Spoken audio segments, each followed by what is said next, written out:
400,000 kilometers from Earth, there is no margin for error. There is no rescue vehicle waiting in orbit, no emergency landing strip, no rapid response team, just vacuum, radiation, extreme thermal gradients, and a spacecraft operating on the absolute edge of human engineering. When the 4 astronauts aboard Artemis II cross the lunar sphere of influence, they will be entering an environment that has killed more machines than it has ever welcomed humans. They will be flying a rocket that has never carried a crew atop a capsule that has never completed a full operational mission along a trajectory that leaves them stranded for days if a single system fails. This is not a rehearsal. This is not a simulated test flight. This is a mission that pushes human spaceflight into territory where historical risk models break down, where engineering compromises intersect with physiological limits, and where the consequences of failure are measured not in setbacks, but in permanent loss. Space exploration has always been dangerous. The early Mercury, Gemini, and Apollo missions carried astronauts into the void on systems that were, by modern standards, barely functional. The space shuttle operated with known vulnerabilities that were accepted as part of the mission profile. But Artemis II is different. It is not just dangerous. It is structurally, mathematically, and operationally the riskiest human spaceflight ever attempted. Not because the technology is primitive, not because the planning is careless, but because it combines unprecedented scale with unprecedented first flight uncertainty, while operating in an environment that refuses to forgive miscalculation. The risk isn't hidden, it's quantified, it's modeled, it's accepted. And understanding why requires looking past the press conferences, the renderings, the political timelines, and the public optimism. It requires looking at the engineering reality, the systems architecture, the physiological stress, the trajectory constraints, the historical precedent, the cold, unyielding mathematics of survival at the edge of Earth's gravitational well. This mission is not flying on luck. It is flying on margins, and those margins are thinner than they appear. Every component has been tested. Every simulation has been run. Every contingency has been modeled. But testing on Earth does not replicate the vacuum of deep space. Simulations cannot capture the cascade of unknown failures. Models cannot account for human physiology under unprecedented stress. And when you multiply the probability of single-point failures across hundreds of integrated systems, the aggregate risk becomes something entirely different. It becomes a statistical inevitability that must be managed, not eliminated. Because in deep space, you don't eliminate risk. You compartmentalize it, you sequence it, you survive it, and survival is never guaranteed. It is engineered minute by minute, decision by decision, until the mission succeeds or fails in silence. What makes Artemis II uniquely dangerous is not any single flaw. It is the convergence of factors that have never been combined at this scale. A rocket derived from legacy hardware, but assembled with modern supply chains and updated propulsion architecture. A spacecraft designed for lunar return, but never crew-rated in actual operation. A trajectory that relies on precise gravitational assists, but leaves no room for mid-course correction errors. A crew operating in microgravity, radiation exposure, and isolation while managing systems that have never been stress-tested with human lives on board. Political timelines that compress testing cycles. Budget constraints that force risk acceptance. historical ambition that demands progress despite uncertainty. All of it colliding into a single mission profile that redefines what it means to push human spaceflight forward. But ambition does not care about physics. Physics only cares about reality.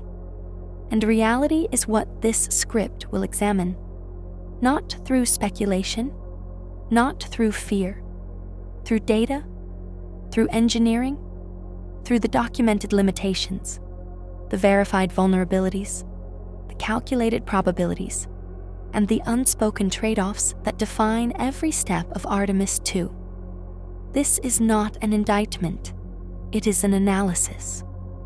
Because understanding risk is not about doubting the mission, it is about respecting it, about recognizing the weight of what is being attempted, about acknowledging that every system has a breaking point, and that the art of spaceflight lies in knowing where that point is, how to stay away from it, and what happens if you cross it.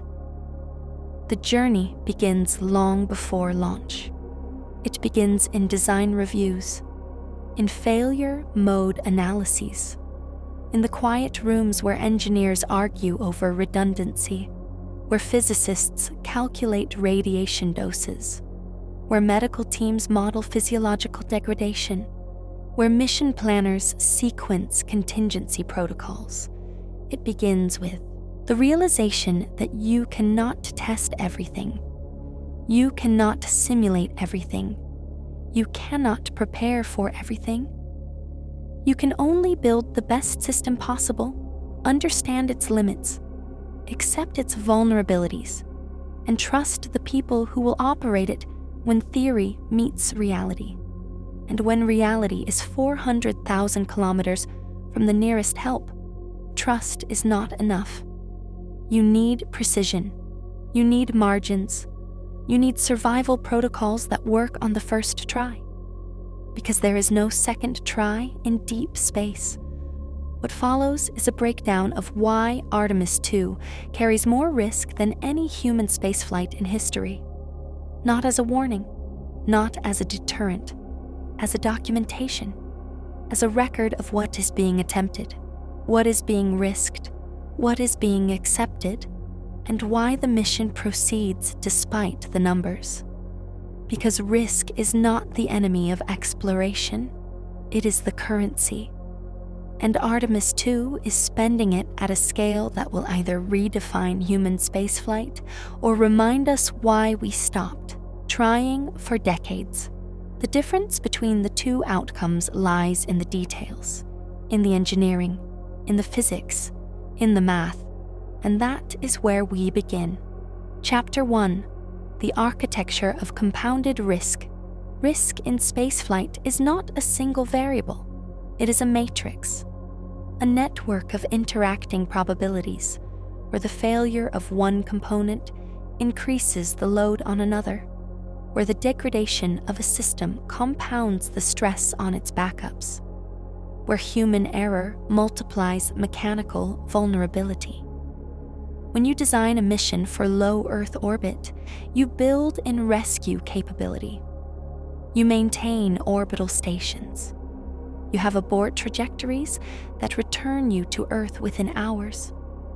You operate in an environment where communication is continuous, where thermal management is manageable, where radiation exposure is filtered by Earth's magnetosphere, where gravitational stress is minimal. When you design a mission for the moon, you remove those safeguards. You enter a domain where every second of flight is a negotiation with physics, where every system must perform flawlessly, not for minutes, but for days, where every margin is calculated not in percentages, but in survival probabilities. And Artemis II is not just operating in that domain, it is testing it. With humans on board, on a vehicle that has never flown crew, on a trajectory that leaves them stranded if propulsion fails, on a timeline that compresses validation cycles, on a budget that forces risk acceptance, on a political mandate that demands success despite the math. This is the architecture of compounded risk. It does not emerge from negligence. It emerges from necessity. From the reality that deep spaceflight cannot be perfected on Earth. It must be learned in operation. It must be validated in vacuum. It must be stress-tested under actual conditions. And that requires accepting that the first crewed flight will carry inherent vulnerabilities that no amount of simulation can eliminate. The question is not whether those vulnerabilities exist. It is how they are managed, how they are sequenced, how they are mitigated, and how the mission proceeds when mitigation is no longer an option, only adaptation. To understand this architecture, you must first understand how risk is calculated in human spaceflight. It is not intuitive. It is probabilistic. It is based on historical failure rates, component reliability data, environmental stress models, human performance metrics, and system integration analyses. Each subsystem is assigned a probability of failure per mission. Those probabilities are not added together. They are multiplied, because in complex systems, failures cascade. A valve sticks, pressure builds, a sensor misreads, a computer triggers an abort. The abort sequence fails. Propulsion ignites asymmetrically. Vehicle tumbles. Heat shield angles incorrectly. Re-entry fails. Each step depends on the previous one functioning correctly. Each failure increases the likelihood of the next. And when you chain hundreds of dependencies together, the aggregate probability of mission success drops exponentially, not linearly, exponentially. This is why redundancy is not just a design preference, it is a mathematical requirement. Every critical system must have at least 2, often 3, independent backups. Cross-strapped, isolated, tested, validated, but redundancy has limits. It adds mass. Mass increases fuel requirements. Fuel increases structural stress. Stress increases failure probability. It is a loop. And every loop tightens when you push beyond known operational envelopes. Low Earth orbit missions have operated for decades. We know how materials behave in microgravity. We know how thermal cycling affects seals. We know how radiation degrades electronics over years. We have flight heritage. We have failure data. We have lessons learned.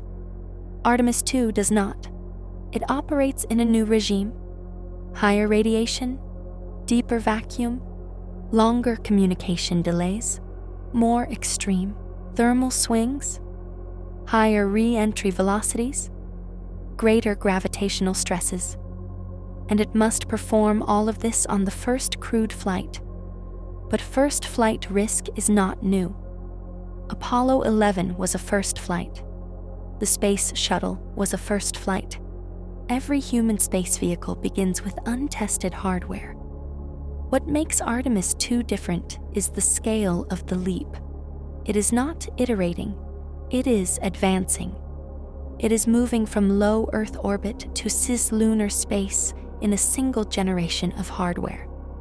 It is relying on systems that have been redesigned, updated, integrated, and assembled using modern manufacturing techniques, global supply chains, and digital engineering models that did not exist during the Apollo era.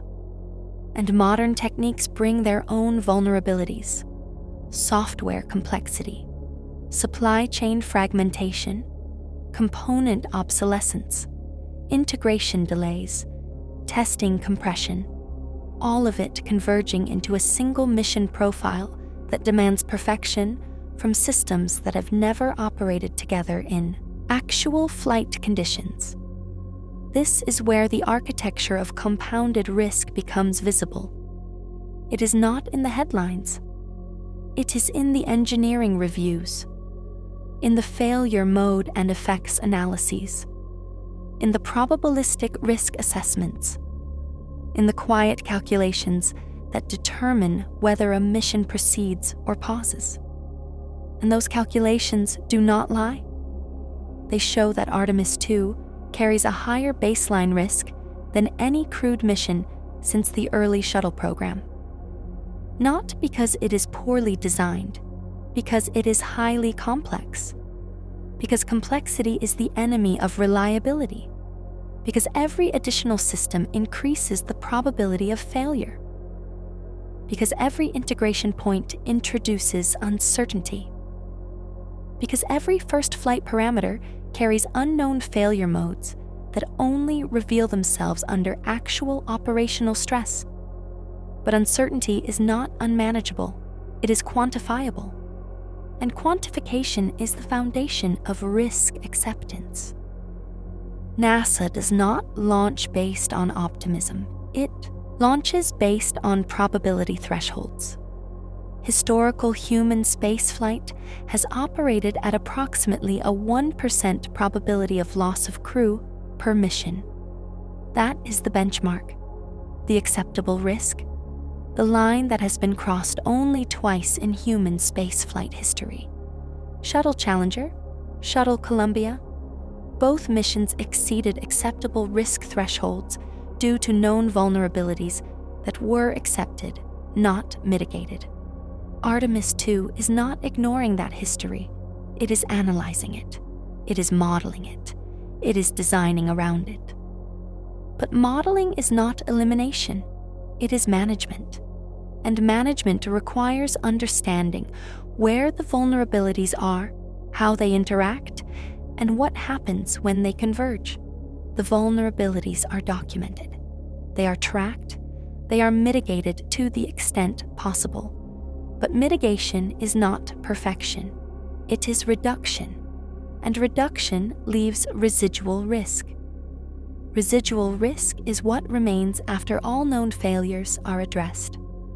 It is the unknown unknowns, the emergent behaviors, the integration surprises, the environmental extremes that models cannot capture, the human factors that training cannot simulate, the software bugs that only appear under flight conditions, the material degradation that accelerates under vacuum, the thermal gradients that exceed test parameters, the radiation spikes that exceed shielding predictions, the communication blackouts that delay abort decisions, the microgravity effects that degrade crew performance, the physiological stress that compromises medical response, all of it present, all of it tracked, all of it accepted as part of the mission profile. But acceptance is not indifference. It is calculation. It is the recognition that spaceflight cannot be risk-free, that progress requires exposure, that exploration demands tolerance for failure, that the only way to reduce risk in deep space is to operate in it, that simulations have limits, that testing has boundaries, that reality is the only true validator. And reality will test Artemis II in ways that Earth never can. It will stress the systems. It will expose the flaws. It will validate the margins. It will prove the architecture, or it will fail it. And failure is not an outcome to be feared. It is a data point to be analyzed. Because in spaceflight, success is not guaranteed. It is earned, minute by minute, decision by decision, system by system, until the mission concludes, or until it doesn't. This is the architecture of compounded risk. It is not a flaw. It is a feature of deep space exploration. It is the price of advancement, the cost of progress, the burden of ambition. And it is carried not by politicians, not by managers, not by engineers, by the crew, by the 4 humans who will sit atop the rocket, who will monitor the systems, who will execute the procedures, who will respond to the failures, who will survive the environment, who will return to Earth if the math holds, who will not if it doesn't. And that is why this mission is the riskiest in history.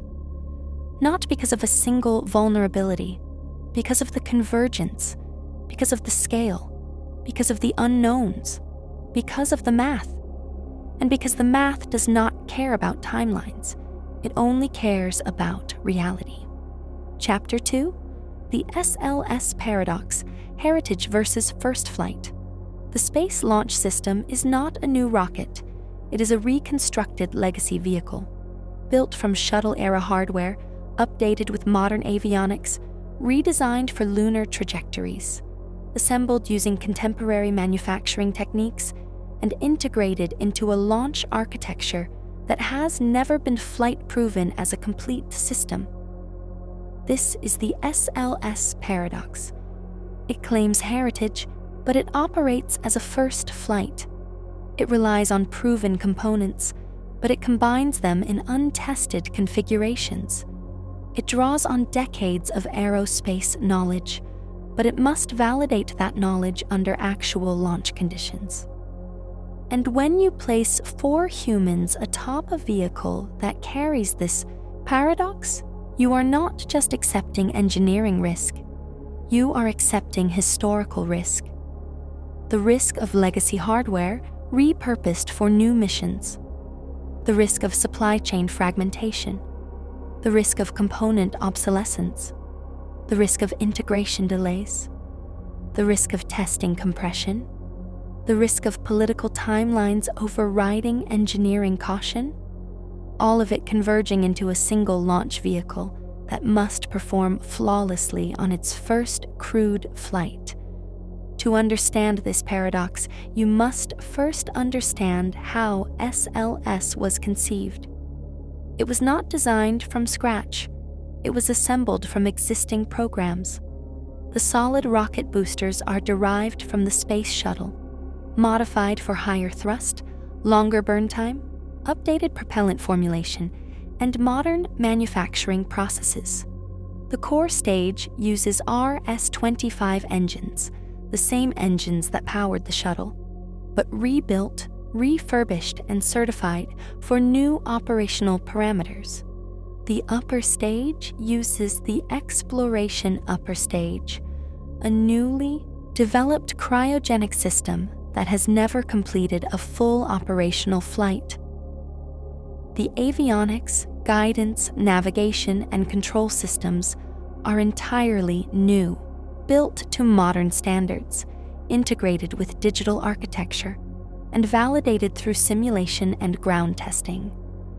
The launch infrastructure has been rebuilt at Kennedy Space Center, updated for higher thrust loads, modified for cryogenic fueling, redesigned for safety protocols, and tested for operational readiness. But testing is not flying.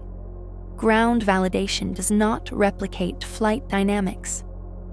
Simulation does not capture structural resonance. Modeling does not predict aerodynamic instability. And when you combine legacy hardware with new systems, you create integration points that have never been stress tested in actual operation. This is where the paradox deepens. Legacy hardware is not inherently unsafe. It is proven, it has flight history, it has failure data, it has engineering documentation. But proven hardware must be recertified for new missions, new parameters, new stress profiles, new environmental conditions. And recertification is not validation. It is assumption. Assumption that materials behave the same under different thermal cycles. Assumption that propellant chemistry remains stable after decades of storage and reformulation. Assumption that manufacturing techniques produce identical structural integrity. Assumption that supply chains deliver components with identical tolerances. Assumption that assembly processes replicate original quality standards. Assumption that integration interfaces function as predicted. Assumption that ground testing captures flight reality. And assumptions are not guarantees. They are probabilities. And probabilities compound. The solid rocket boosters are the most visible example. They are rebuilt from shuttle-era casings, segmented and assembled vertically, filled with new ammonium perchlorate, composite propellant, equipped with modern nozzle assemblies, updated ignition systems, refined thrust vector controls. They have fired in ground tests. They have demonstrated thrust profiles. They have validated structural integrity. But ground tests do not replicate flight aerodynamics. They do not capture acoustic loading at max Q. They do not simulate thermal stress during ascent. They do not measure vibration coupling with the core stage. They do not track propellant burn anomalies under actual flight pressure. And when you combine two boosters, each carrying millions of pounds of thrust, and attach them to a core stage that has never flown with crew, you create a launch vehicle where the margin for error is measured in fractions of a second. Because if one booster underperforms, the vehicle pitches. If it overperforms, the vehicle rolls. If they desynchronize, the structure fails. And structural failure during ascent is not recoverable. There is no abort. There's only survival or loss.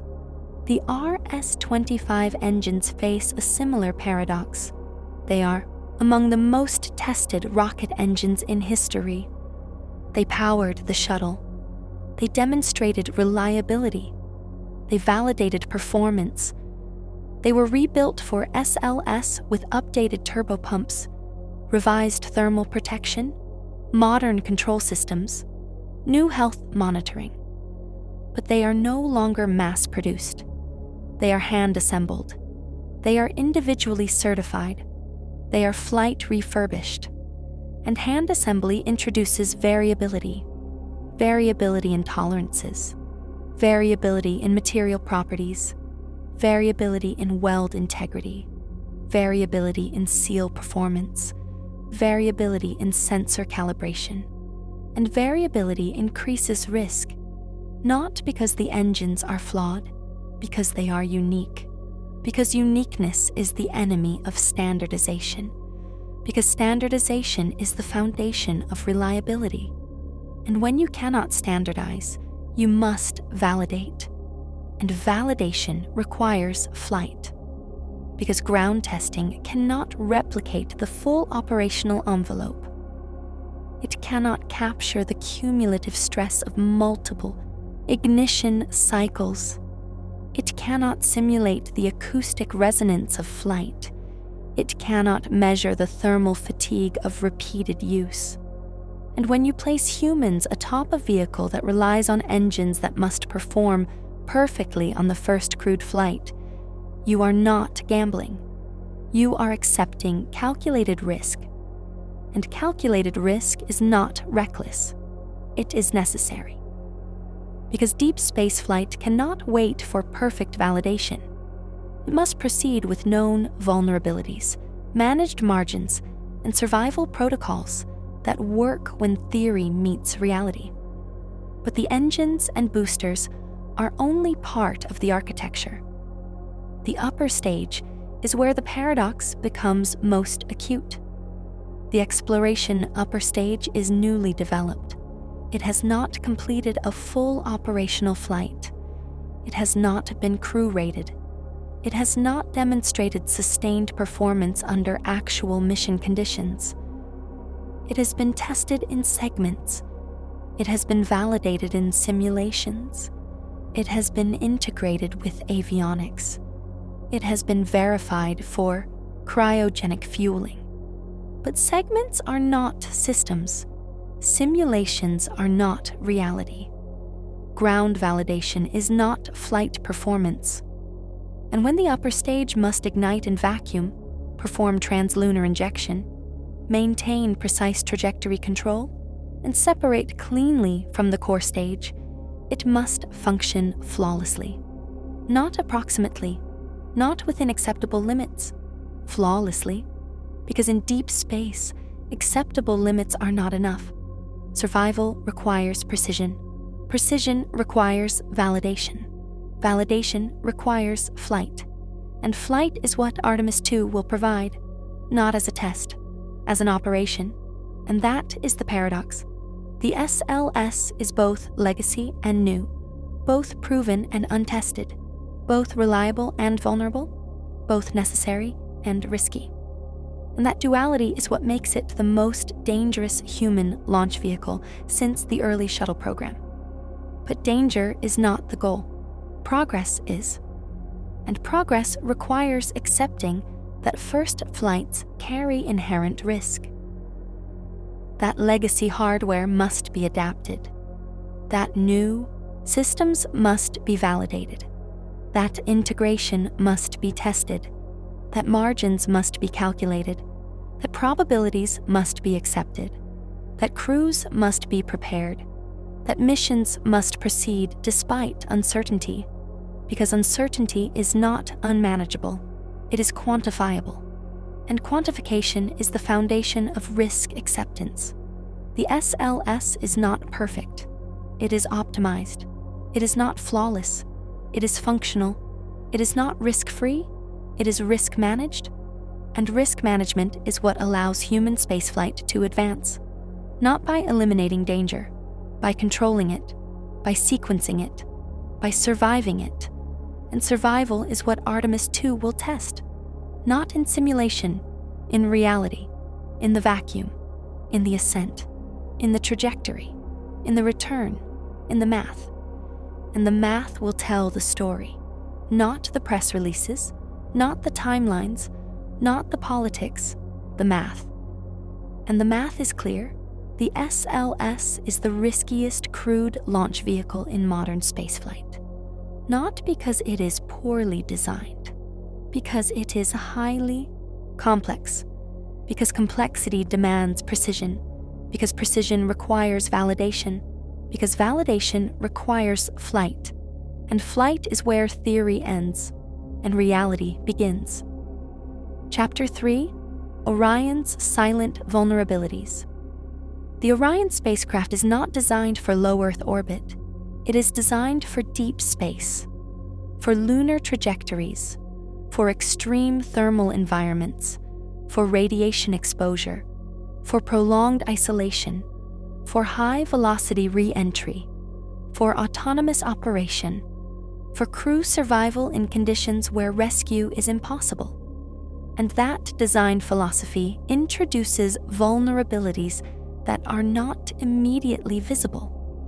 They are silent, they are embedded, they are accepted, they are managed, and they define the operational risk of Artemis II. Because a spacecraft that must function in deep space cannot rely on Earth-based support. It must be self-sufficient. It must be autonomous. It must be redundant. It must be resilient. And resilience is not a single feature.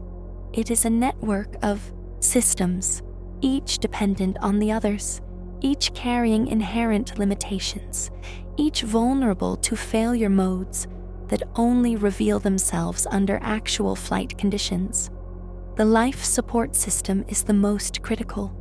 It must regulate oxygen, remove carbon dioxide, control temperature, manage humidity, filter contaminants, maintain pressure, monitor air quality, and sustain crew physiology for days in deep space. It cannot fail. It cannot degrade. It cannot fluctuate. It must operate continuously. And continuous operation introduces wear. Wear introduces degradation. Degradation introduces failure. And failure in deep space is not recoverable. There is no resupply, no emergency landing, no rapid repair, only contingency protocols, redundant systems, and crew training. But training cannot replicate system failure. It can only prepare for it. And preparation is not prevention. It is response. And response requires time. Time that deep space does not always allow. The environmental, control, and life support system on Orion is derived from the International Space Station architecture, modified for deep space, updated for autonomous operation, validated through ground testing, simulated through digital models, verified through component stress cycles. But ground testing does not replicate microgravity fluid dynamics. It does not capture long-term material degradation. It does not simulate crew metabolic variability. It does not measure contaminant accumulation over extended missions. It does not track filter efficiency under actual operational load. It does not validate thermal management in vacuum. It does not predict pressure seal fatigue. It does not model humidity control in confined spaces. And when you place 4 humans inside a sealed capsule for a multi-day mission, you create a closed-loop system where every parameter must remain within strict limits. Oxygen cannot drop. Carbon dioxide cannot accumulate. Temperature cannot exceed thresholds. Pressure cannot fluctuate. Contaminants cannot concentrate. Humidity cannot saturate. Air quality cannot degrade. And when any single parameter deviates, the entire system must compensate. Compensation requires redundancy. Redundancy requires power. Power requires fuel. Fuel requires mass. Mass requires thrust. Thrust requires trajectory precision. And trajectory precision requires navigation accuracy. Every system is linked. Every deviation compounds. Every failure multiplies. And multiplication is not linear. It is exponential. This is where Orion's silent vulnerabilities emerge, not in dramatic malfunctions, in subtle degradation, in marginal performance, in acceptable limits that drift toward unacceptable thresholds, in system interactions that models cannot predict, in human factors that training cannot simulate, in environmental conditions that ground tests cannot replicate, in operational stress that simulations cannot capture, in the quiet accumulation of minor anomalies that, when combined, create cascading failures. And cascading failures are the most dangerous because they are not single point. They are systemic because they are not immediate. They are progressive because they are not obvious. They are emergent. And emergence is what deep spaceflight must manage, not through perfection, through adaptation, not through elimination, through mitigation, not through certainty, through probability. The thermal protection system is another silent vulnerability. Orion must survive re-entry at velocities exceeding 11 kilometers per second. It must dissipate kinetic energy through atmospheric friction. It must withstand temperatures exceeding 2,000 degrees Celsius. It must maintain structural integrity under extreme aerodynamic loading. It must protect the crew from heat transfer. It must function flawlessly on the first operational flight. And first flight thermal protection is not new. Apollo used it. The shuttle used it. But modern heat shields are different. They are composite. They are layered. They are engineered for specific trajectories. They are validated through arc jet testing. They are verified through material stress cycles. They are inspected through digital scanning. They are certified through engineering analysis. But arc jet testing does not replicate actual re-entry dynamics. It does not capture material ablation under real atmospheric conditions. It does not simulate heat flux variability. It does not measure structural stress during vehicle oscillation. It does not predict shield degradation under prolonged exposure. It does not model seam integrity under thermal cycling. And when you rely on a heat shield that must perform perfectly on its first crewed mission, you are not accepting risk. You are validating it. Because validation requires flight. Because flight is the only true test. And flight is what Artemis II will provide. But thermal protection is not the only environmental challenge. Radiation exposure is equally critical. Deep space lacks Earth's magnetosphere. It lacks atmospheric shielding. It exposes crews to galactic cosmic rays, solar particle events, trapped radiation belts, secondary neutron flux, and cumulative biological damage.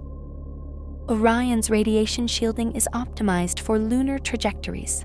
It uses water walls, polyethylene panels, localized storm shelters, dosimeter monitoring, predictive modeling, and crew scheduling to minimize exposure. But shielding cannot eliminate radiation. It can only reduce it. And reduction is not elimination. It is management. And management requires tracking. Tracking requires dosimetry. Dosimetry requires real-time monitoring. Monitoring requires data processing. Processing requires computational power. Power requires energy. Energy requires system stability. And stability is what deep spaceflight must maintain, not through hope, through engineering, not through assumption, through measurement, not through optimism, through probability. The navigation and guidance system is the third silent vulnerability. Orion must operate autonomously in deep space. It cannot rely on continuous Earth communication. It cannot depend on real-time ground control. It must calculate trajectory corrections. It must adjust propulsion burns. It must maintain attitude control. It must execute orbital maneuvers. It must perform translunar injection. It must navigate free return trajectory. It must execute mid-course corrections. It must prepare for re-entry interface.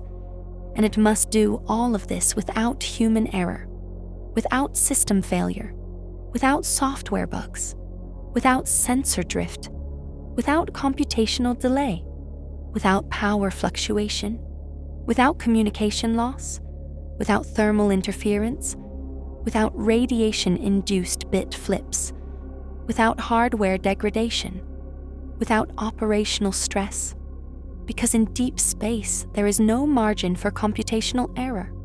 There is only precision, and precision requires validation. Validation requires testing. Testing requires simulation. Simulation requires modeling. Modeling requires assumptions. Assumptions require acceptance. And acceptance is what allows missions to proceed. But acceptance is not blindness. It is calculation. It is the recognition that systems degrade, that sensors drift, that software accumulates errors, that hardware experiences fatigue, that environmental conditions exceed predictions, that human performance degrades under stress, that communication delays compound decision latency, that trajectory margins shrink under uncertainty, that radiation exposure increases biological risk, that thermal gradients stress materials, that life support parameters fluctuate under load. That navigation accuracy depends on sensor precision. That guidance algorithms require computational stability.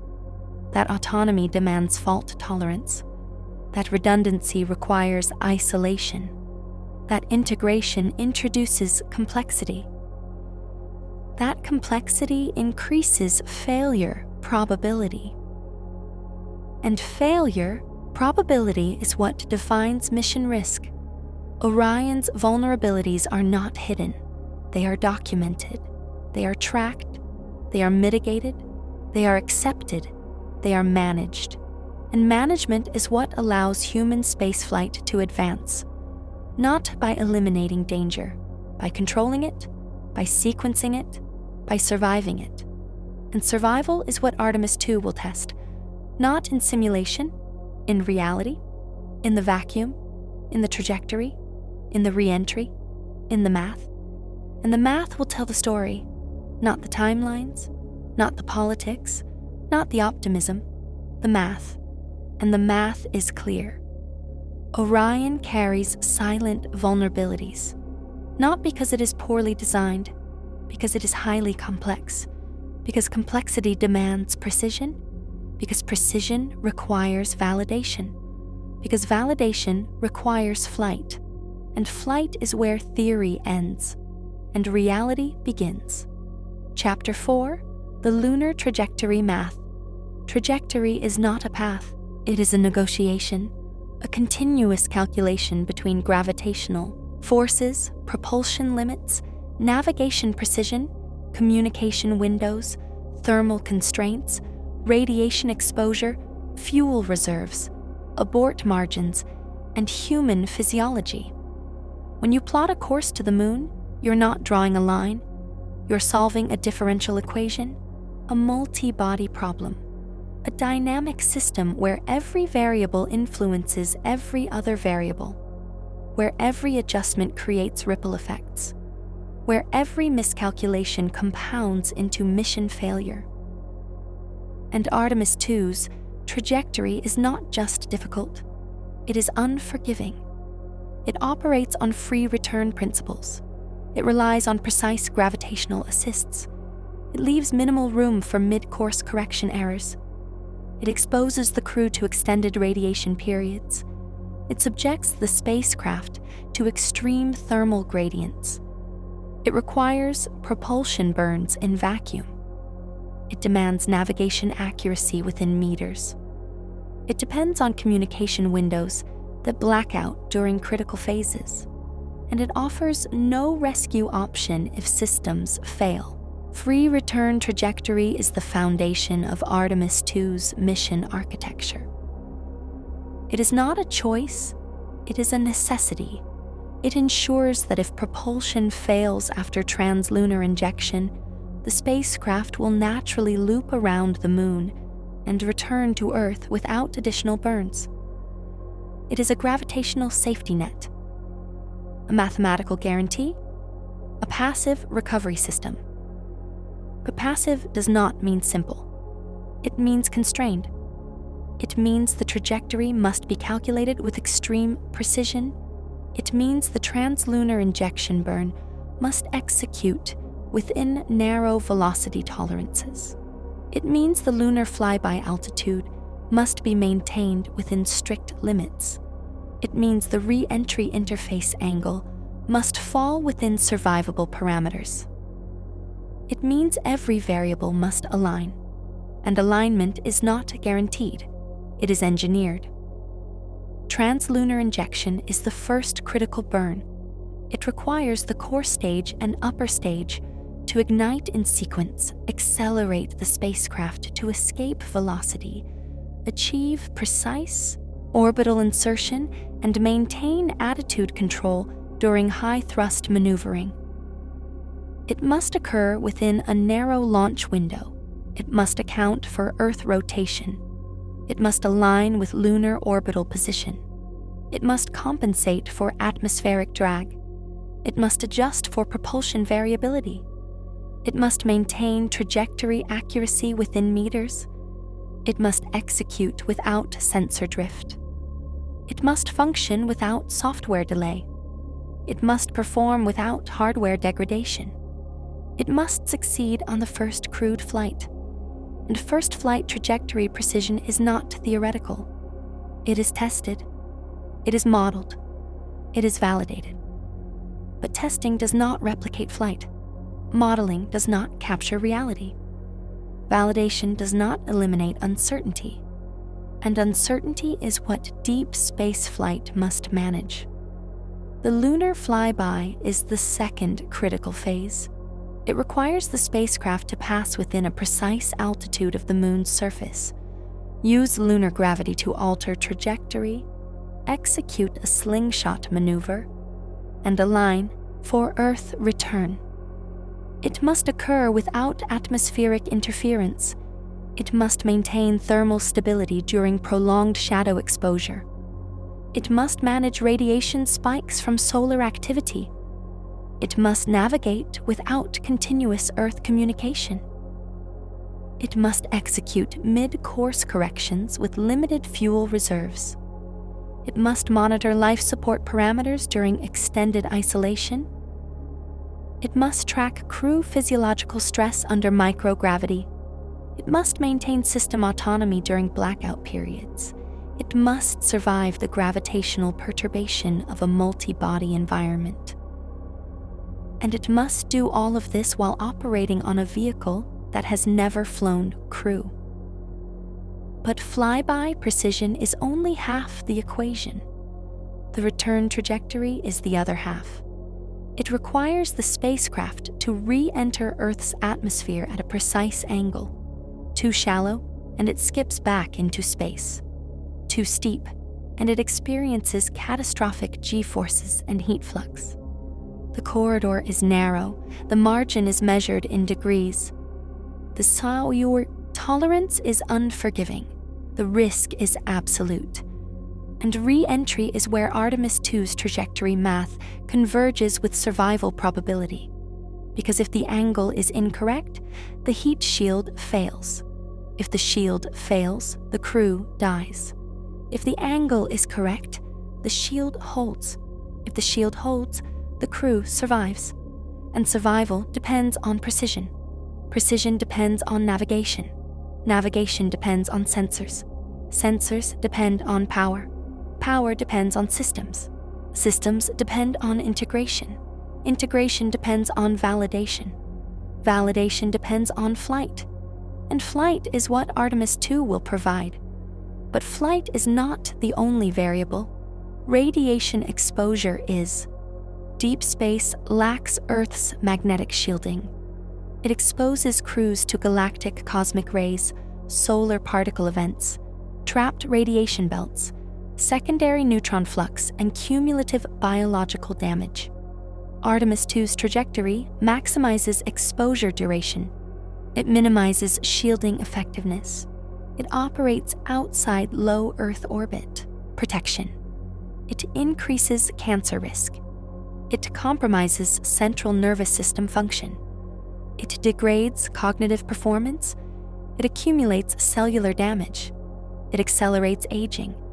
It threatens long-term health. And while exposure is monitored, while dosimeters track dose, while storm shelters provide temporary refuge, while predictive models forecast solar activity, while scheduling minimizes peak exposure, while medical protocols prepare for acute symptoms, while shielding reduces cumulative risk, radiation cannot be eliminated. It can only be managed. And management is not prevention, it is mitigation. And mitigation requires acceptance. Acceptance is not resignation, it is calculation. It is the recognition that deep space flight carries inherent biological risk, that radiation exposure is unavoidable, that cumulative damage is measurable, that long-term effects are uncertain, that mitigation strategies reduce but do not eliminate exposure, that crew selection minimizes vulnerability, that medical monitoring tracks physiological response, that data collection informs future missions, that risk is documented, tracked, managed, accepted. And acceptance is what allows missions to proceed, not through denial, through transparency, not through fear, through preparation, not through optimism, through probability. But probability is not certainty.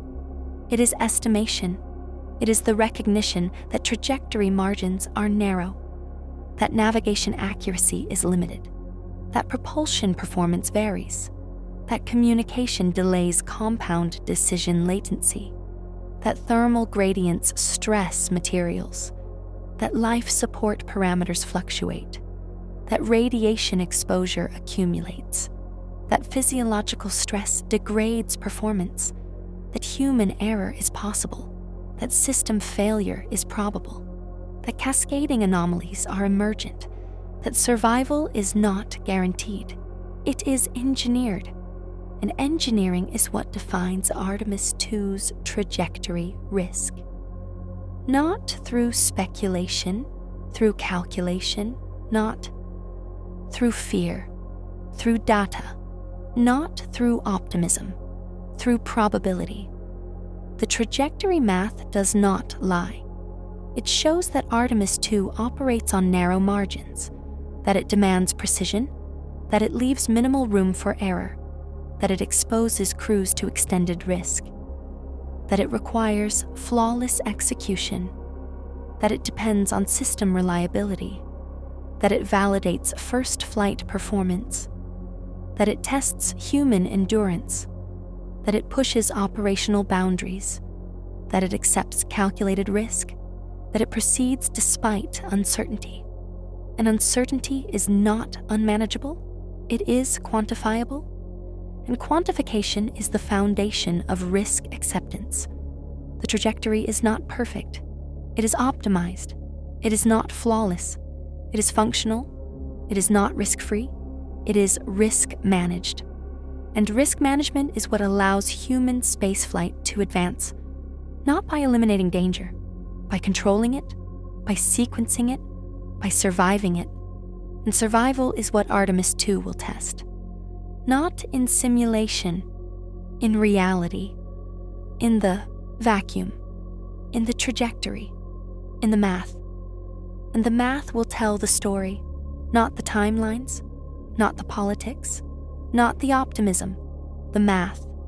And the math is clear.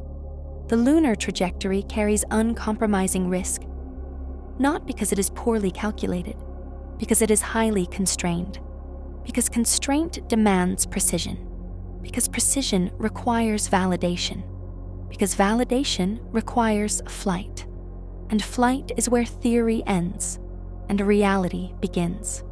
Chapter 5. The human variable, physiology under deep space stress. The human body is not engineered for deep space. It is optimized for Earth, for 1G, for atmospheric pressure, for circadian light cycles, for gravity-dependent fluid distribution, for musculoskeletal loading, for cardiovascular efficiency under terrestrial conditions. When you remove those constants, the body does not adapt gracefully. It compensates. It degrades. It recalibrates under stress. And Artemis II does not just expose crew to microgravity. It exposes them to a multi-day trajectory where physiological compensation occurs while simultaneously navigating high-stress operational demands, radiation exposure, thermal extremes, isolation, and cognitive load that compounds with every passing hour. This is not a secondary concern. It is a primary mission parameter, because crew performance is not separate from system performance. It is integrated into it.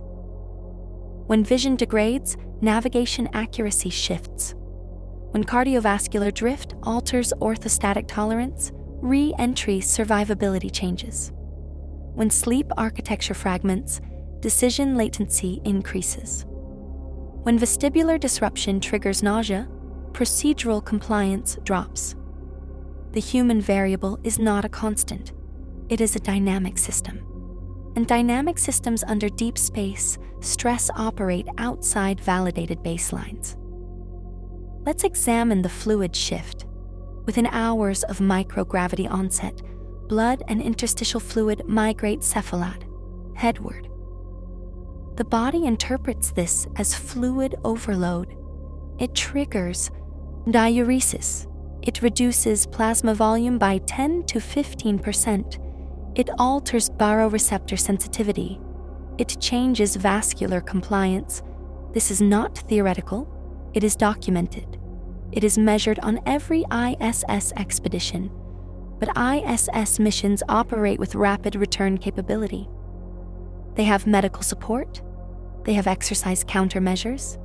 They have resupply. They have Earth's gravity weighting. Artemis II does not. It operates in a trajectory where fluid redistribution continues unabated for days, where cardiovascular deconditioning compounds, where orthostatic intolerance develops not after months, but after 72 hours of continuous microgravity.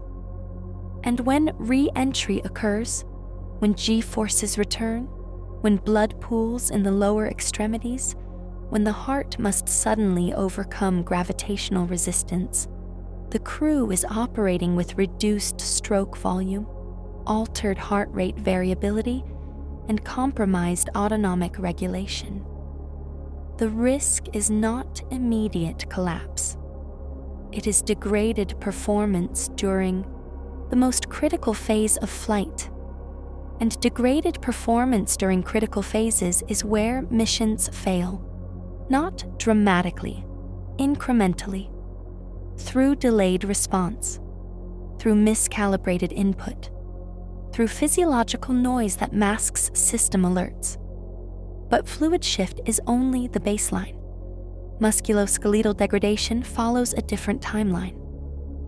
Bone mineral density loss accelerates in weightlessness. It does not take years, it begins within days.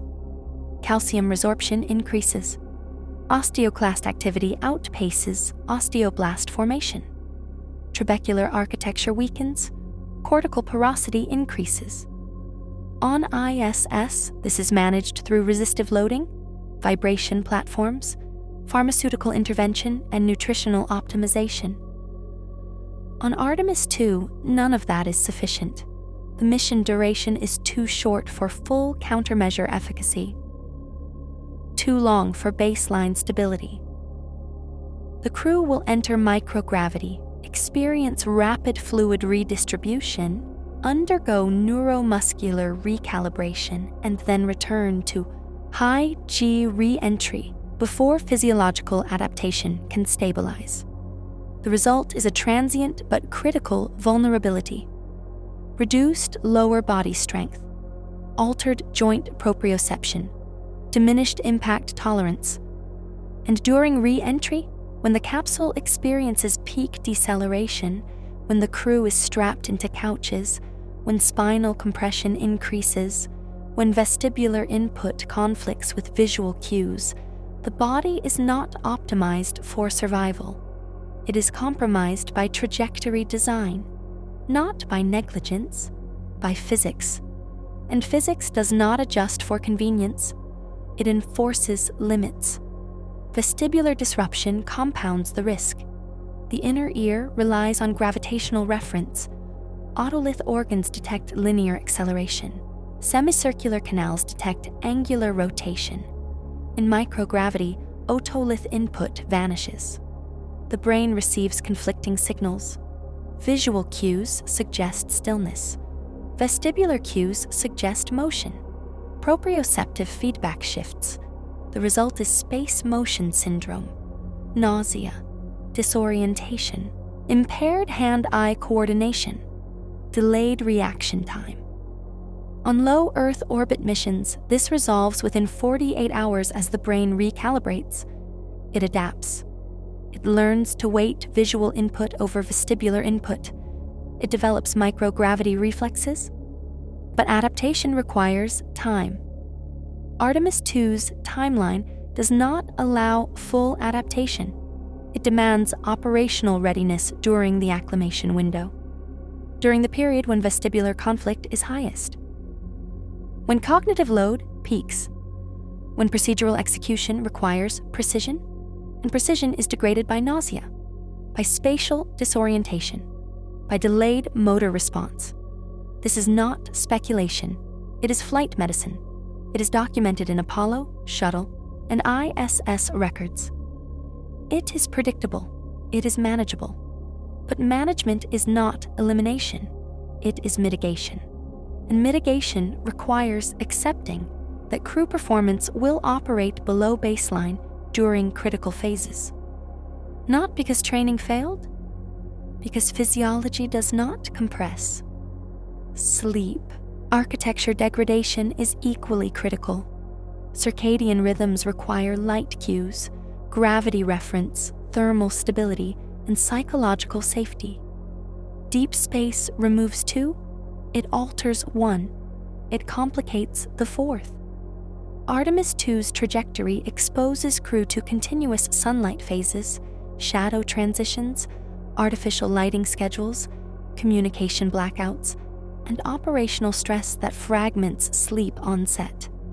Sleep latency increases, slow wave sleep decreases, REM architecture shifts, cognitive consolidation degrades, memory retrieval slows, executive function declines.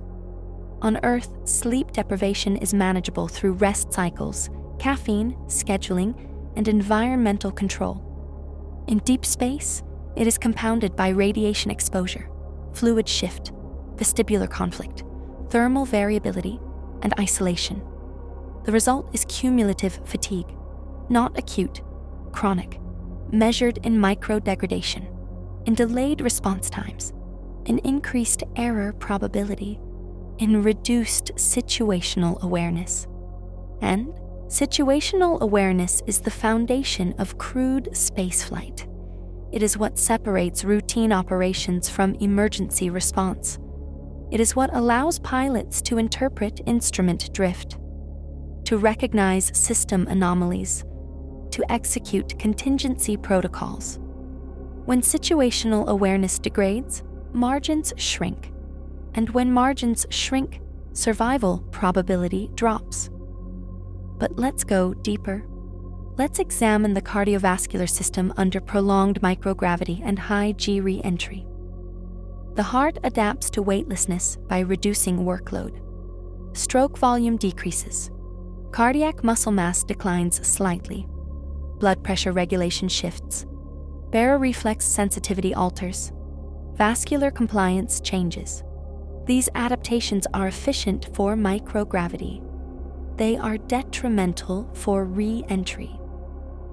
When G-forces return, when blood pools, when the heart must suddenly pump against gravity, when arterial pressure must be maintained to prevent cerebral hypoxia, the cardiovascular system is operating with reduced reserve.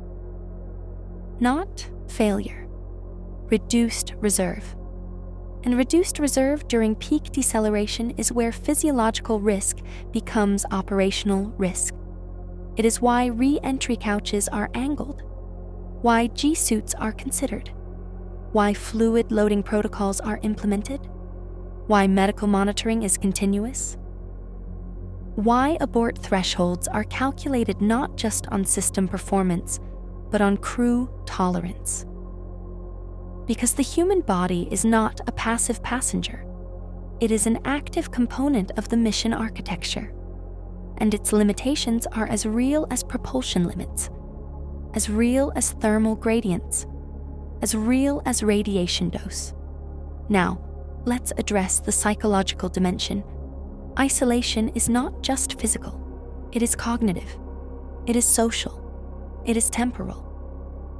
Artemis II's crew will operate in a confined volume, separated from Earth by communication delays, dependent on each other for procedural execution, medical response, and decision-making, under conditions where error carries permanent consequences. This is not theoretical. It is documented in polar expeditions, submarine deployments, long-duration space missions, and high-stress operational environments. The psychological stress does not manifest as panic. It manifests as fatigue, as irritability, as communication breakdown, as procedural drift, as risk normalization, as decision fatigue. And decision fatigue is the most dangerous. It reduces analytical capacity. It increases heuristic reliance. It prioritizes familiarity over optimization. It accepts marginal performance as baseline. It delays abort calls. It rationalizes anomalies. It compounds risk, not through malice, through exhaustion, through the quiet erosion of cognitive reserve under sustained operational load. But psychology is not unmanageable. It is trainable. It is monitored. It is mitigated through crew selection, conflict resolution protocols, scheduling optimization, communication structuring, and medical oversight. But mitigation is not elimination. It is reduction. And reduction leaves residual vulnerability. Residual vulnerability is what remains after all known stressors are addressed. It is the unknown unknowns, the emergent behaviors, the interpersonal friction that only surfaces under prolonged confinement, the cognitive load that accumulates beyond prediction, the physiological feedback loop that degrades performance in ways training cannot simulate. All of it present, all of it tracked, all of it accepted as part of the mission profile. Because acceptance is not indifference, it is calculation. It is the recognition that human spaceflight cannot eliminate physiological risk. It can only sequence it. It can only manage it. It can only survive it. And survival is what Artemis II will test. Not in simulation, in reality, in the vacuum, in the microgravity, in the re-entry, in the math. And the math is clear. The human variable operates outside validated baselines, not because training failed, because physics does not compress, because adaptation requires time, because time is what deep spaceflight does not provide. And that is why the human factor is not a secondary consideration. It is a primary constraint, a limiting variable, a survival parameter. And it must be managed with the same precision as propulsion, the same rigor as navigation, the same honesty as risk assessment. Because when you place humans at the edge of Earth's gravitational well, you're not just testing hardware, you're testing biology. And biology does not negotiate, it responds, it adapts, it degrades, it survives, or it doesn't. And the difference is measured in margins, in training, in preparation, in the quiet, relentless management of physiological reality. Chapter 6. Radiation, Realities, Dose, Damage, and Biological Margins. Radiation in deep space is not a single threat. It is a spectrum, a continuous flux of high-energy particles that interact with human tissue at the cellular level, at the molecular level, at the genetic level. It is not shielded by atmosphere. It is not filtered by magnetosphere. It is not predictable in real time. It is galactic. It is solar. It is trapped. It is secondary. And it operates on a timescale that does not align with mission planning. It accumulates. It damages. It alters. And while risk is modeled, while dose is monitored, while mitigation is implemented, elimination is impossible. The math does not allow it. Physics does not permit it. And accepting that reality is the foundation of biological risk management in deep spaceflight. Galactic cosmic rays are the baseline. They originate outside the solar system. They are high-energy nuclei, heavy ions, iron, carbon, oxygen, silicon. They travel at relativistic speeds. They penetrate shielding. They ionize tissue. They create track-like damage in DNA. They induce double-strand breaks. They trigger cellular senescence. They increase cancer risk. They compromise central nervous system function. They degrade cognitive performance. They alter vascular integrity. They are not acute. They are chronic. They are cumulative. And they cannot be blocked completely. They can only be reduced through mass shielding, through water walls, through polyethylene panels, through localized storm shelters, through trajectory optimization, through scheduling, through predictive modeling. But reduction is not elimination. It is management. and management requires tracking. Tracking requires dosimetry. Dosimetry requires real-time monitoring. Monitoring requires data processing. Processing requires computational power. Power requires system stability. And stability is what deep spaceflight must maintain. Not through hope, through engineering, not through assumption, through measurement. Solar particle events are the acute threat. They originate from the sun, from coronal mass ejections, from solar flares, from geomagnetic storms. They emit high-energy protons. They arrive with minimal warning. They spike dose rates. They overwhelm shielding. They require immediate shelter. They demand crew response. They cannot be predicted with precision. They can only be forecasted. Through space weather monitoring, through satellite telemetry, through predictive algorithms, through historical patterns. But forecasting is not certainty, it is probability. And probability leaves uncertainty. Uncertainty leaves risk. And risk must be accepted, because Artemis II will operate outside low Earth orbit, outside magnetospheric protection, outside atmospheric filtering. It will traverse regions where solar particle flux can increase by orders of magnitude in minutes, where dose rates can exceed mission limits, where shelter protocols must be executed before symptoms manifest. And shelter is not a cure, it is a delay. It is a temporary reduction. It is a pause in exposure, not an elimination. And pause is not protection.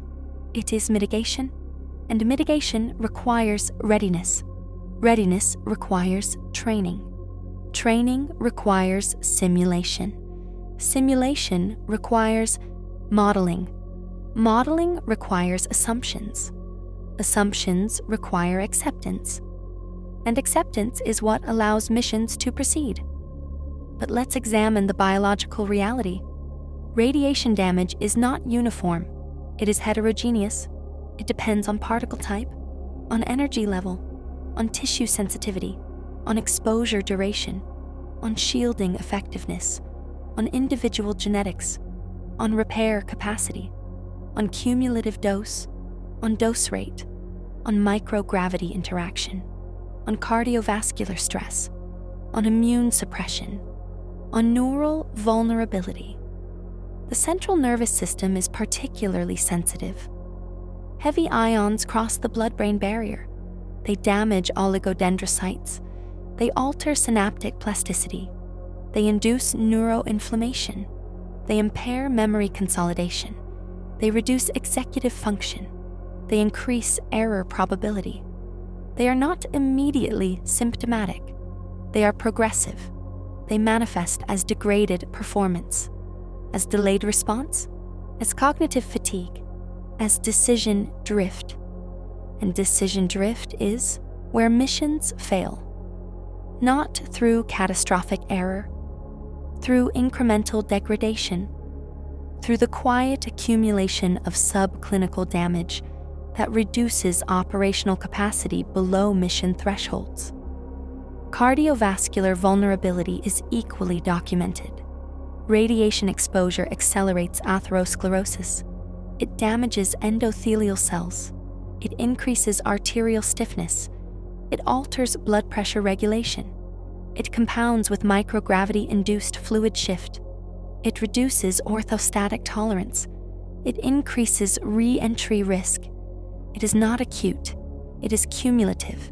It is measurable. It is tracked. It is managed. But management is not prevention. It is mitigation. And mitigation requires acceptance.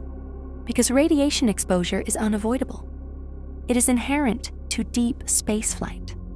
It is the price of trajectory. It is the cost of exploration. And cost is not negotiable. It is calculated. And calculation is the foundation of risk acceptance. Now, let's address the mitigation architecture. Orion's radiation Shielding is optimized for lunar trajectories. It uses water walls, polyethylene panels, localized storm shelters, dosimeter monitoring, predictive modeling, crew scheduling, medical protocols. All of it designed to reduce dose. All of it validated through ground testing. All of it simulated through digital models. All of it verified through component stress cycles. But ground testing does not replicate actual particle flux. It does not capture heavy ion penetration. It does not simulate secondary neutron production. It does not measure dose rate variability. It does not predict shielding degradation under prolonged exposure. It does not model biological response under microgravity. It does not account for individual genetic variability. It does not track cumulative damage over mission duration. And when you rely on shielding that must perform within predicted limits, you are not accepting risk. You are validating it. Because validation requires flight. Because flight is the only true test, and flight is what Artemis II will provide. But flight is not the only variable. Biological response is. Radiation damage is not linear. It is stochastic. It follows probabilistic models. It depends on dose rate, on tissue type, on repair capacity, on age, on sex, on genetics, on lifestyle, on pre-existing conditions, on microgravity interaction, on psychological stress, on sleep deprivation, on nutritional status, on immune function, on cardiovascular health, on neural resilience, all of it documented, all of it tracked, all of it modeled, all of it accepted. And acceptance is not blindness, it is calculation. It is the recognition that radiation exposure is unavoidable, that cumulative damage is measurable, that long-term effects are uncertain, that mitigation strategies reduce but do not eliminate exposure, that crew selection minimizes vulnerability, that medical monitoring tracks physiological response, that data collection informs future missions. That risk is documented, tracked, managed, accepted. But probability is not certainty. It is estimation. It is the recognition that radiation margins are narrow, that dose limits are constrained, that biological response is variable, that mitigation is incomplete, that exposure accumulates, that damage progresses, that performance degrades, that survival depends on system stability, on crew readiness, on medical protocols, on predictive accuracy, on shelter effectiveness, on trajectory optimization, on scheduling precision, on communication latency, on decision speed, on abort thresholds. And abort thresholds are where biological risk converges with operational reality.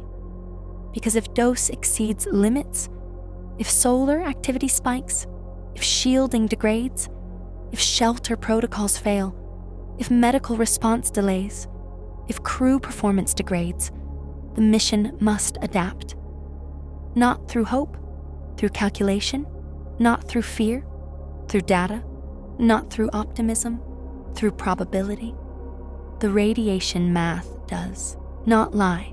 It shows that Artemis II operates outside validated biological baselines, that exposure is unavoidable, that damage is cumulative, that mitigation is incomplete, that acceptance is necessary, that survival is engineered, not guaranteed, engineered through shielding, through scheduling, through monitoring, through protocols, through training, through data, through calculation, and calculation is what defines Artemis II's biological risk, not through speculation, through measurement, not through fear, through data, not through optimism, through probability. But probability is not destiny, it is estimation. It is the recognition that radiation exposure is a constraint, not a barrier, a variable, not a constant, a parameter, not a verdict. And parameters are managed, not eliminated, through engineering, through monitoring, through adaptation, through acceptance. And acceptance is what allows human spaceflight to advance. Not by eliminating danger, by controlling it, by sequencing it, by surviving it. And survival is what Artemis II will test, not in simulation, in reality, in the vacuum, in the trajectory, in the math. And the math will tell the story, not the timelines, not the politics, not the optimism, the math. And the math is clear. Radiation carries uncompromising biological risk. Not because it is poorly understood, because it is inherently unblockable, because shielding reduces but does not eliminate, because damage accumulates but does not manifest immediately, because response requires monitoring but not prevention, because acceptance is not resignation, it is calculation, and calculation is the foundation of deep spaceflight. Chapter 7: Software Autonomy, Code, Latency, and the Illusion of Control. Autonomy in deep space is not a feature, it is a necessity. When communication delays exceed real-time response thresholds, when blackout periods interrupt ground control, when system anomalies require immediate action, when trajectory corrections demand precision, when propulsion burns must execute without delay, the spacecraft cannot wait. It must decide. It must respond. It must act. And it does so through software, through code, through algorithms, through fault detection, isolation, and recovery systems, through voting logic, through redundancy management, through real-time operating systems, through embedded controllers, through sensor fusion, through predictive modeling, through decision trees, through contingency protocols, through autonomous navigation, through guidance updates, through propulsion sequencing, through thermal regulation, through life support management, through re-entry execution, all of it automated, all of it validated, all of it tested. But testing is not flight. Simulation is not reality. Code is not control. It is approximation. And approximation leaves vulnerability. Let's examine the architecture. Orion's software is not monolithic. It is distributed. It runs across multiple processors. It uses redundancy. It cross-straps. It isolates. It validates. It votes. It fails over. It recovers. It monitors. It logs. It reports. It adapts. But adaptation has limits. Software cannot predict unknown failure modes. It cannot respond to emergent behaviors. It cannot compensate for hardware degradation it was not trained to recognize. It cannot override physics. It cannot eliminate latency. It cannot guarantee precision. It can only execute programmed logic. And programmed logic is only as robust as its design parameters. The real-time operating system is the foundation. It manages task scheduling. It prioritizes critical functions. It allocates processing power. It handles interrupts. It manages memory. It prevents corruption. It ensures determinism. But determinism is theoretical. In practice, it is constrained by radiation-induced bit flips, by thermal throttling, by power fluctuations, by sensor noise, by communication loss, by hardware drift, by software bugs, by integration anomalies, by untested edge cases, by simulation gaps, by ground validation limits, by flight reality divergence. And divergence is where autonomy fails, not through malice, through limitation, through the inherent gap between modeled behavior and actual execution. Radiation-induced single-event upsets are a critical vulnerability. High-energy particles strike memory cells. They alter bit states. They corrupt data. They trigger false commands. They cause logic errors. They force reboots. They initiate fault recovery. They delay response. They compound anomalies. They are not rare. They are expected. They are managed through error-correcting code, through triple modular redundancy, through watchdog timers, through scrubbing routines, through isolation protocols, through recovery sequences. But management is not elimination, it is mitigation. And mitigation requires acceptance, because space hardware cannot be shielded completely. It can only be hardened. And hardening reduces vulnerability. It does not eliminate it. And reduced vulnerability is not zero risk. It is managed risk. And managed risk is what allows missions to proceed. But let's go deeper. Let's examine the voting logic. Critical functions use triple redundancy. 3 independent processors run identical code. They compare outputs. They vote. They accept majority. They isolate minority. They fail over. They recover. They maintain continuity. But voting logic assumes independence. It assumes identical inputs. It assumes synchronized timing. It assumes fault isolation. It assumes no common cause failures. But common cause failures exist. They are rare. They are documented. They occur through design flaws, through integration errors, through environmental stress, through radiation coupling, through power grid collapse, through thermal runaway, through sensor drift, through software divergence, through untested edge cases. And when common cause failures occur, voting logic fails. Not because the architecture is flawed, because assumptions are violated. And violated assumptions are where autonomy degrades. Now, let's address the human-in-the-loop constraint. Orion is not fully autonomous. It requires crew oversight. It demands procedural execution. It relies on manual intervention during critical phases. It expects decision-making under stress. It requires training compliance. It demands cognitive readiness.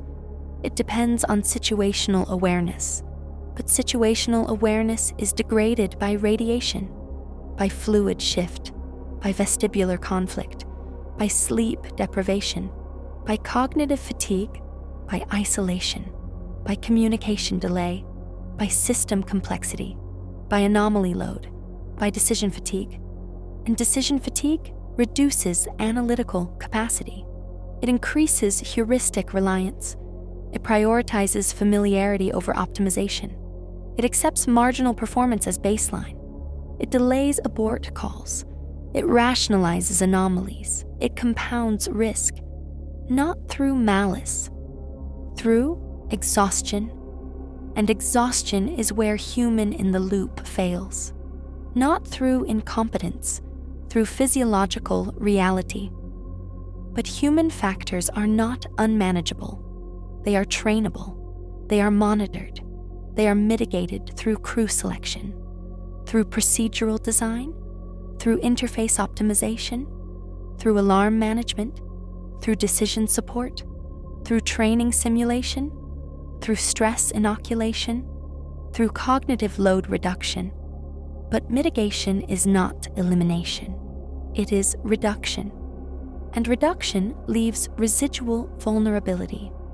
Residual vulnerability is what remains after all known stressors are addressed. It is the unknown unknowns, the emergent behaviors, the software interactions that only surface under flight conditions, the human responses that training cannot simulate, the radiation effects that models cannot predict, the thermal gradients that exceed test parameters, the communication blackouts that delay abort decisions, the microgravity effects that degrade performance, the physiological stress that compromises medical response. All of it present. all of it tracked, all of it accepted as part of the mission profile. Because acceptance is not indifference, it is calculation. It is the recognition that software autonomy cannot eliminate risk. It can only sequence it. It can only manage it. It can only survive it. And survival is what Artemis II will test. Not in simulation, in reality, in the vacuum, in the trajectory, in the code, in the math. And the math is clear. Software operates outside validated baselines, not because engineering failed, because flight reality exceeds simulation, because autonomy is constrained by physics, because code cannot predict the unpredictable, because voting logic assumes independence that does not always exist, because human in the loop requires cognitive capacity that degrades under stress, because redundancy adds mass, because mass increases fuel, because fuel increases trajectory constraints, because constraints narrow margins, because margins define survival, and survival is not guaranteed. It is engineered, minute by minute, decision by decision, system by system, until the mission succeeds, or until it doesn't. Chapter 8, Communication Blackouts, Decision, Windows, and Ground Dependency. Communication in deep space is not continuous. It is fragmented. It is delayed. It is interrupted. It is constrained by orbital mechanics, by vehicle orientation, by antenna alignment, by solar interference, by plasma sheath during re-entry, by lunar occultation, by spacecraft attitude maneuvers, by propulsion burns, by system reconfigurations, by software updates, by anomaly isolation, by crew rest cycles, by ground station availability, by network congestion, by bandwidth allocation, by protocol overhead, by latency. And latency is not a minor inconvenience. It is a structural constraint. It is a decision window. It is a survival parameter. It is the difference between proactive management and reactive failure. Let's examine the light speed limit. Radio waves travel at 299,792 kilometers per second. The average Earth-Moon distance is 384,400 kilometers. The one-way delay is 1.28 seconds. Round trip is 2.56 seconds. At perigee, it drops slightly. At apogee, it increases. During translunar injection, it extends. During lunar flyby, it varies. During re-entry, it blacks out completely. These delays are not theoretical. They are physical. They are constant. They are unavoidable. They are built into mission architecture. They shape procedural design. They dictate abort thresholds. They define crew autonomy. They force ground dependency to transition to self-reliance. And that transition is where risk compounds. During nominal operations, 2-second delays are manageable. Ground control provides oversight. Crew executes procedures. Systems report telemetry. Anomalies are logged. Decisions are coordinated. Response is synchronized. But during anomalies, too, seconds become critical.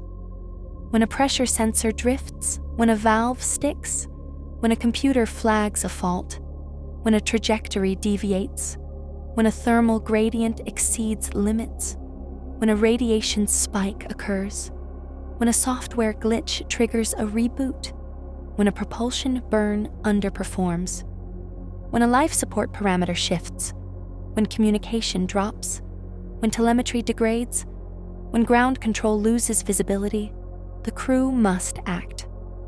Not after ground confirmation, not after data review, not after protocol consultation, immediately, because delay compounds, because delay increases failure probability, because delay reduces margin, because delay turns manageable anomalies into cascading failures.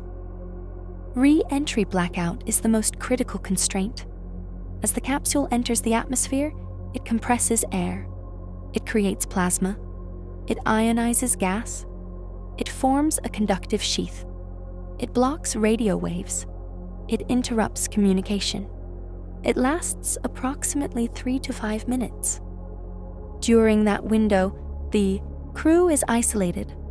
Ground control is blind. Telemetry ceases.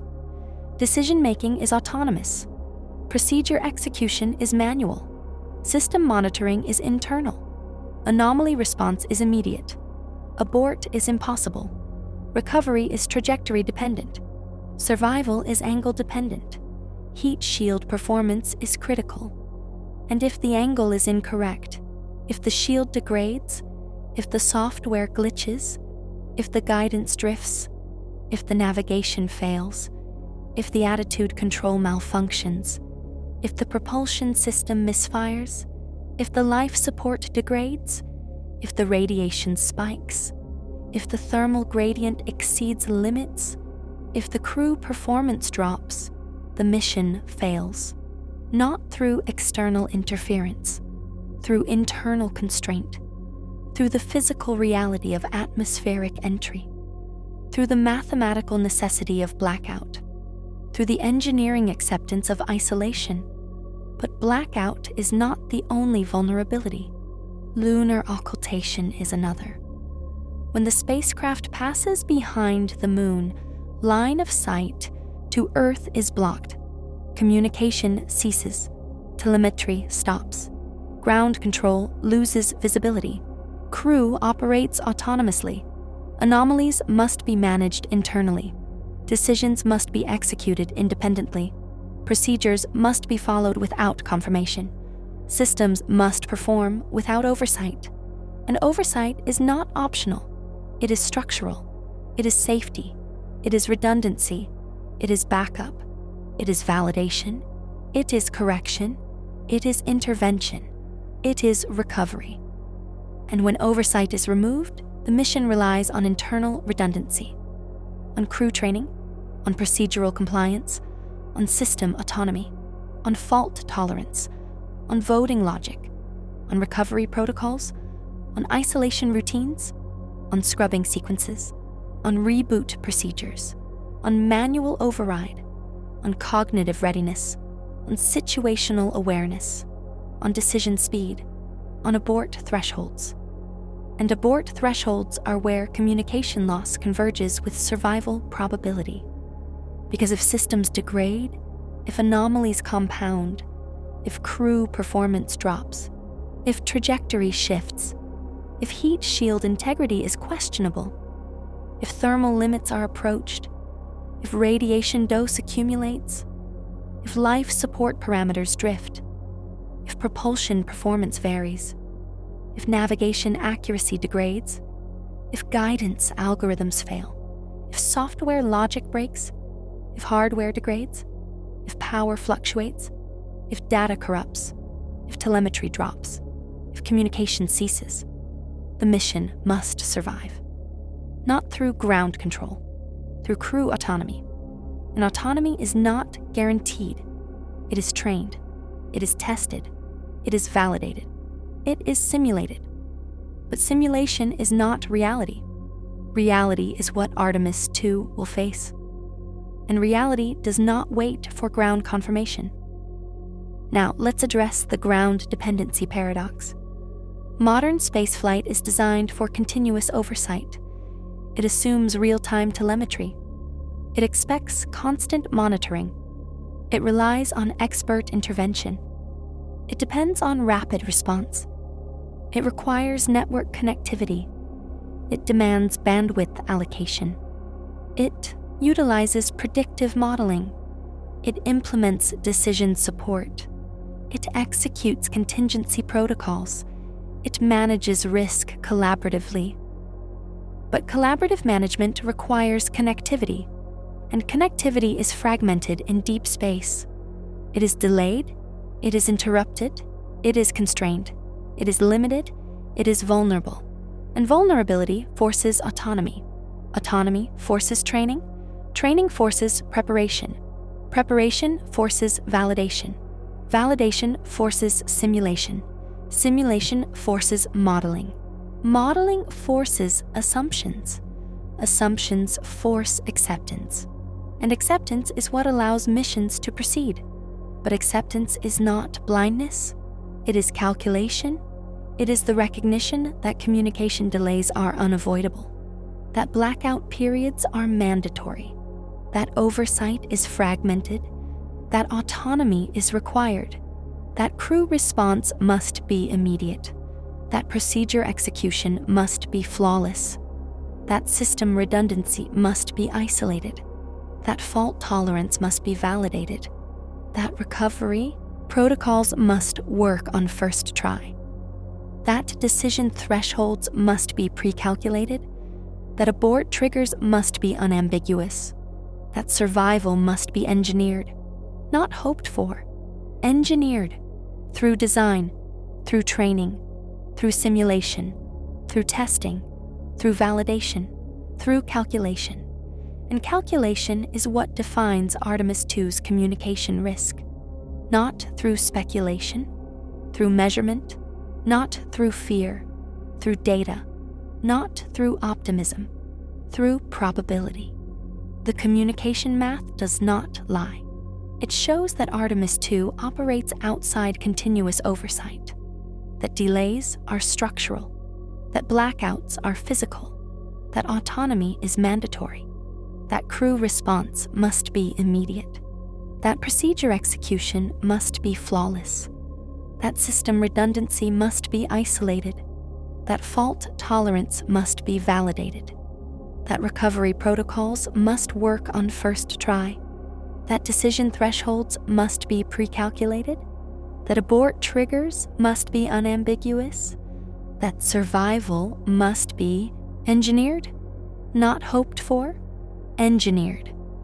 And engineering is what allows human spaceflight to advance, not by eliminating danger, by controlling it, by sequencing it, by surviving it. And survival is what Artemis II will test, not in simulation, in reality, in the vacuum, in the blackout, in the math. And the math will tell the story, not the timelines, not the politics, not the optimism, the math. And the math is clear. Communication constraints carry uncompromising operational risk, not because they are poorly managed, because they are physically mandated, because light speed delay is constant, because plasma sheath is unavoidable, because lunar occultation is structural, because oversight is fragmented, because autonomy is required, because crew response must be immediate, because survival depends on preparation, and preparation is what defines mission success. Chapter 9: Historical Precedent: Why Apollo Doesn't Apply. Historical comparison is a common reference point. Apollo achieved lunar orbit. Apollo returned crew safely. Apollo operated in deep space. Therefore, Artemis II is not unprecedented. The risk is familiar. The vulnerability is known. The mitigation is proven. The outcome is guaranteed. This is not analysis, it is assumption. And assumption is not validation, it is extrapolation.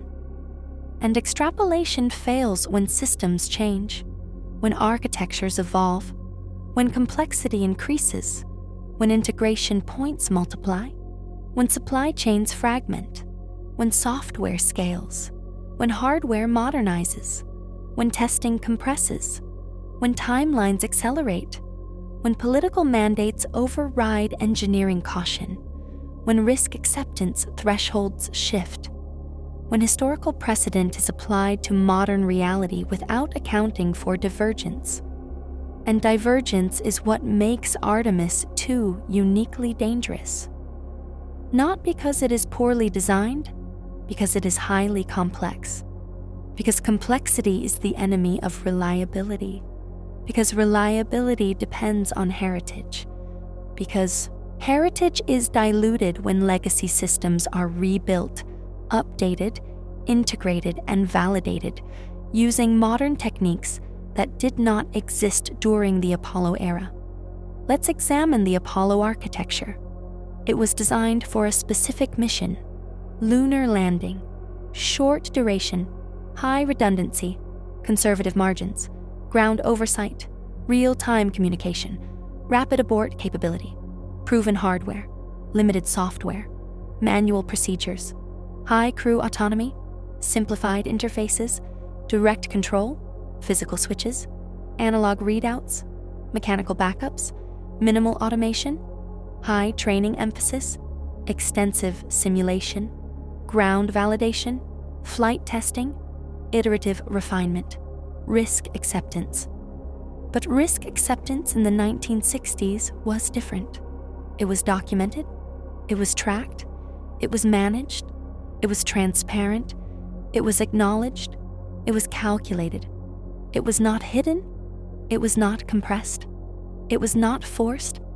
It was accepted as part of exploration, and exploration in the 1960s operated with different constraints, different budgets, different timelines, different political pressure, different technological limits, different supply chains, different manufacturing techniques, different software paradigms, different integration processes, different validation cycles, different failure analysis, different risk culture, different safety philosophy, different mission architecture, different operational expectations, different crew profiles, different training protocols, different emergency response, different abort thresholds, different survival parameters, different margin calculations, different risk models, different probability thresholds, different acceptance criteria.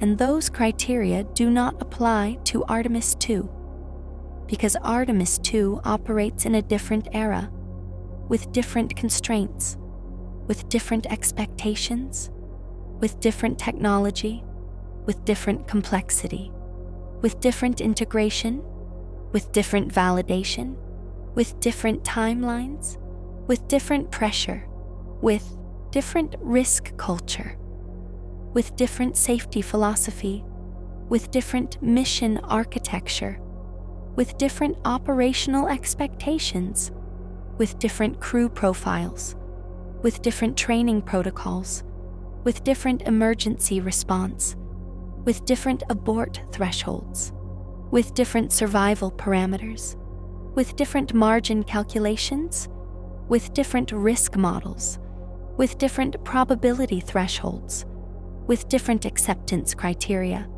And applying Apollo precedent to Artemis II is not analysis. It is historical analogy. And analogy is not validation. It is comparison. And comparison fails when variables change. Now, let's examine the technological divergence. Apollo used analog systems. Artemis II uses digital systems. Analog systems are simple. They are direct. They are mechanical. They are transparent. They are debuggable. They are isolatable. They are testable. They are predictable. They are limited in functionality. But they are reliable. Digital systems are complex. They are abstract. They are software dependent. They are opaque. They are difficult to debug. They are difficult to isolate. They are difficult to test comprehensively. They are unpredictable at edges. They are highly functional, but they are vulnerable to bugs, to latency, to corruption, to upsets, to integration errors, to untested scenarios, to edge cases, to simulation gaps, to ground validation limits, to flight reality divergence. And divergence is where digital systems fail, not through malice, through limitation, through the inherent gap between modeled behavior and actual execution. But digital complexity is not new. The Space Shuttle used digital systems. It operated for decades. It validated software. It refined procedures. It iterated updates. It managed risk. It survived failures. It adapted to anomalies. It survived re-entry. It returned crews safely. But it also failed. Twice. Challenger, Columbia. Both failures were not hardware accidents. They were systemic failures. They were risk normalization. They were assumption violations. They were cultural pressures. They were timeline constraints.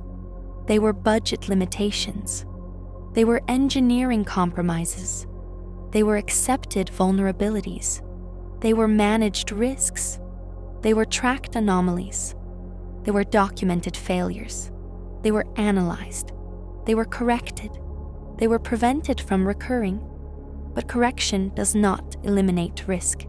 It manages it. And management requires honesty. Honesty about limitations. Honesty about complexity. Honesty about integration. Honesty about testing. Honesty about validation. Honesty about simulation. Honesty about ground limits. Honesty about flight reality. Honesty about divergence. Honesty about failure. Honesty about risk. Honesty about acceptance. And honesty is what Artemis II requires. Not Apollo analogy, not shuttle comparison, not historical precedent. Honest risk assessment, current reality, modern constraints, present complexity, actual margins, validated data, documented vulnerabilities, tracked anomalies, managed risks, accepted parameters, calculated probabilities, engineered survival, and engineering is what defines mission success. Not history, not analogy, not assumption, engineering. Now let's address the risk culture shift. Apollo operated with high risk tolerance. It accepted failure as part of exploration. It documented anomalies. It tracked vulnerabilities. It managed margins. It accepted uncertainty. It validated systems. It tested procedures. It simulated scenarios. It trained crews. It prepared for failure. It survived it. It learned from it. It adapted. It progressed. It succeeded. But success was not guaranteed. It was earned. Through preparation, through calculation, through acceptance, through engineering, through honesty. And honesty is what modern spaceflight requires. Not historical analogy, not political timelines, not budget constraints, not public optimism, honest risk assessment, current reality. Modern. Complexity, actual margins, validated data, documented vulnerabilities, tracked anomalies, managed risks, accepted parameters, calculated probabilities, engineered survival. And engineering is what allows human spaceflight to advance, not by eliminating danger, by controlling it, by sequencing it, by surviving it. And survival is what Artemis II will test, not in simulation, in reality, in the vacuum, in the trajectory, in the math. And the math will tell the story, not the timelines, not the politics, not the optimism, the math. And the math is clear. Historical precedent does not apply, not because Apollo failed, because Artemis II operates in a different reality, with different constraints, with different complexity, with different technology, with different integration, with different validation, with different timelines, with different pressure, with different risk culture, with different safety philosophy, with different mission architecture, with different operational expectations, with different crew profiles, with different training protocols, with different emergency response, with different abort thresholds, with different survival parameters, with different margin calculations, with different risk models, with different probability thresholds, with different acceptance criteria. And applying Apollo precedent to Artemis II is not analysis. It is historical analogy. And analogy is not validation, it is comparison. And comparison fails when variables change. Chapter 10. The Pressure. Matrix, politics, timelines, and engineering compromise. Spaceflight does not operate in a vacuum. It operates in a matrix, a network of political mandates, budget cycles, contractor timelines, public expectations, media scrutiny, institutional reputation, historical ambition, legislative pressure, economic constraints, programmatic deadlines, testing compression, validation shortcuts, risk acceptance thresholds, safety philosophy shifts, cultural normalization, decision fatigue, procedural drift, margin erosion, and operational compromise. This is not conspiracy. It is reality. It is documented. It is tracked. It is managed. It is accepted. And acceptance is what allows missions to proceed, not through denial, through transparency, not through fear, through preparation, not through optimism, through probability. Let's examine the political timeline. Artemis II is not just a scientific mission, it is a strategic objective. It is a geopolitical statement. It is a technological demonstration. It is a historical milestone. It is a programmatic requirement. It is a budget justification. It is a contractor obligation. It is a legislative mandate. It is a public expectation. It is a media narrative. It is an institutional priority. It is a national ambition. And ambition does not care about physics. Physics only cares about reality. And reality is what this script will examine. Not through speculation, not through fear, through data, through engineering, through the documented limitations, the verified vulnerabilities, the calculated probabilities, and the unspoken trade-offs that define every step of Artemis II. Budget cycles drive testing compression.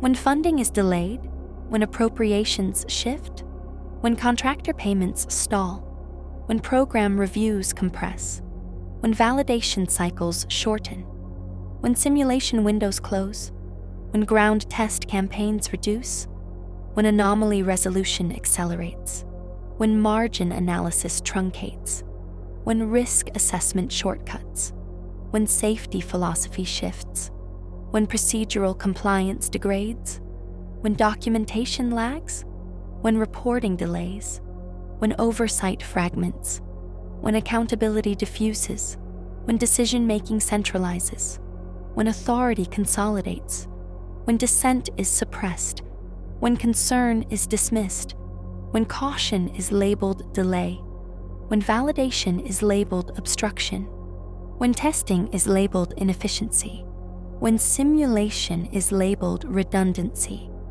when ground validation is labeled over-engineering, when flight readiness is labeled political, when launch windows are labeled mandatory, when timelines are labeled immutable, when pressure is labeled progress, when compromise is labeled pragmatism, when risk is labeled acceptance, when margin is labeled buffer, when buffer is labeled waste, when waste is labeled inefficiency, when inefficiency is labeled cost, when cost is labeled budget, when budget is labeled politics, when politics is labeled mandate, when mandate is labeled ambition, when ambition is labeled reality. And reality is what Artemis II faces, not through negligence, through constraint, not through malice, through necessity, not through failure, through compromise. And compromise is not elimination, it is management. And management requires honesty. Honesty about limitations, honesty about complexity, honesty about integration, honesty about testing, honesty about validation, honesty about simulation, honesty about ground limits, honesty about flight reality, honesty about divergence, honesty about failure, honesty about risk, honesty about acceptance, and honesty is what allows human spaceflight to advance, not by eliminating danger, by controlling it, by sequencing it, by surviving it. And survival is what Artemis II will test, not in simulation, in reality, in the vacuum, in the trajectory, in the math. And the math will tell the story, not the timelines, not the politics, not the optimism, the math. And the math is clear. Political pressure carries uncompromising operational risk, not because it is poorly managed, because it is structurally mandated, because budget cycles compress testing, because contractor timelines accelerate validation, because public expectations demand progress, because media scrutiny amplifies delay, because institutional reputation prioritizes launch, because historical ambition overrides caution, because legislative mandates force schedules, because economic constraints limit redundancy, because programmatic deadlines truncate analysis, because testing compression reduces validation, because simulation shortcuts increase uncertainty, because ground test reduction narrows margins, because anomaly resolution acceleration degrades thoroughness, because margin analysis truncation eliminates buffer, because risk assessment shortcutting ignores edge cases, because safety philosophy shifts normalize anomaly, because cultural normalization accepts drift, because decision fatigue compounds error, because procedural drift degrades compliance, because margin erosion reduces survival probability, because operational compromise increases failure risk. And failure risk is what defines mission probability, not through malice, through constraint, not through negligence, through necessity, not through failure, through compromise. And compromise is not elimination, it is management. And management requires honesty.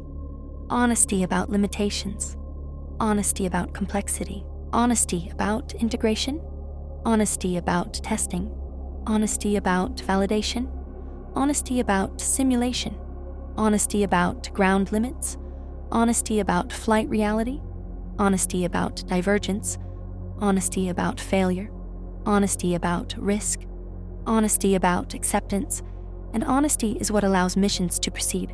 But honesty is not comfort, it is clarity. And clarity is what science provides.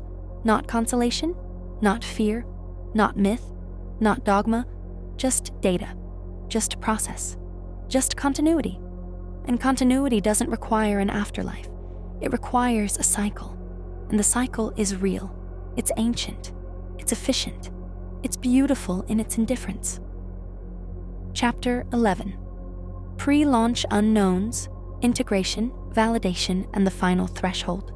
Integration is where theory meets reality, where design meets assembly, where simulation meets hardware, where testing meets flight, where margins meet pressure, where validation meets timeline, where acceptance meets uncertainty, where risk meets decision, where go meets no-go, where engineering meets politics, where data meets mandate, where calculation meets ambition, where preparation meets execution, where survival meets probability. And probability is not certainty, it is estimation. It is the recognition that systems degrade, that sensors drift, that software accumulates errors, that hardware experiences fatigue, that environmental conditions exceed predictions, that human performance degrades under stress, that communication delays compound decision latency, that trajectory margins shrink under uncertainty, that radiation exposure increases biological risk, that thermal gradients stress materials, that life support parameters fluctuate under load, that navigation accuracy depends on sensor precision, that guidance algorithms require computational stability, that autonomy demands fault tolerance, that redundancy requires isolation, that integration introduces complexity. That complexity increases failure probability. And failure probability is what defines mission risk. But failure probability is not unmanageable. It is quantifiable. And quantification is the foundation of risk acceptance. The integration process does not eliminate unknowns. It documents them. It tracks them. It mitigates them. It accepts them. It manages them. And management is what allows human spaceflight to advance. Not by eliminating danger, by controlling it, by sequencing it, by surviving it. And survival is what Artemis II will test. Not in simulation, in reality, in the vacuum, in the trajectory, in the math. And the math will tell the story. Not the timelines, not the politics, not the optimism, the math. And the math is clear.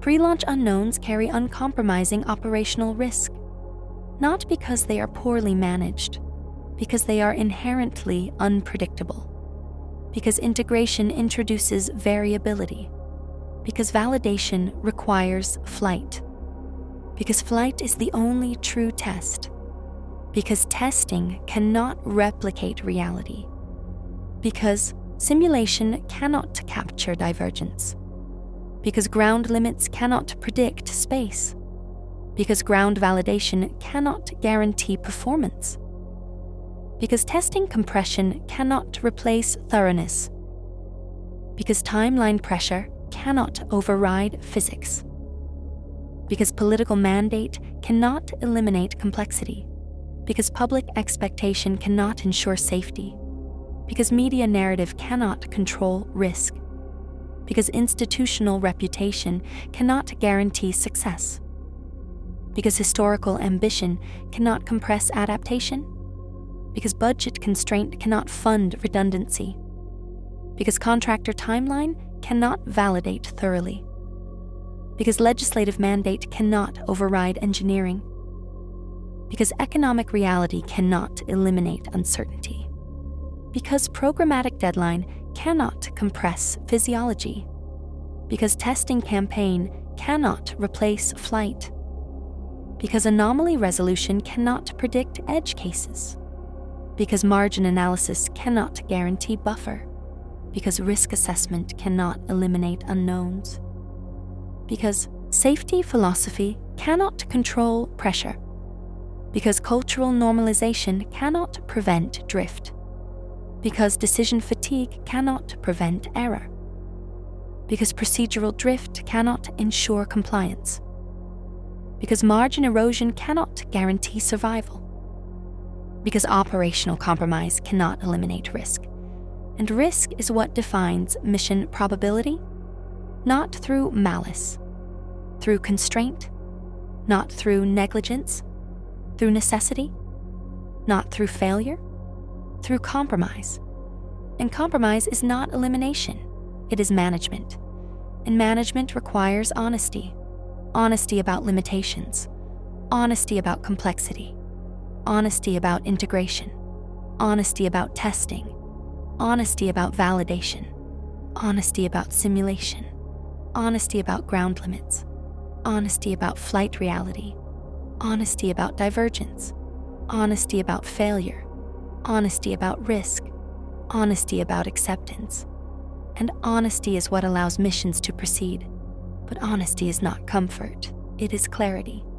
And clarity is what science provides, not consolation, not fear, not myth, not dogma, just data, just process, just continuity. And continuity doesn't require an afterlife. It requires a cycle. And the cycle is real. It's ancient. It's efficient. It's beautiful in its indifference. Conclusion. Artemis II is not a rehearsal. It is not a simulation. It is not a test flight with safety nets. It is a deep space mission operating on the absolute edge of human engineering, on a vehicle that has never carried crew, along a trajectory that leaves no margin for error, under conditions that refuse to forgive miscalculation. The risk is not hidden. It is quantified, it is modeled, it is accepted. And understanding why requires looking past the press conferences, the renderings, the political timelines, and the public optimism.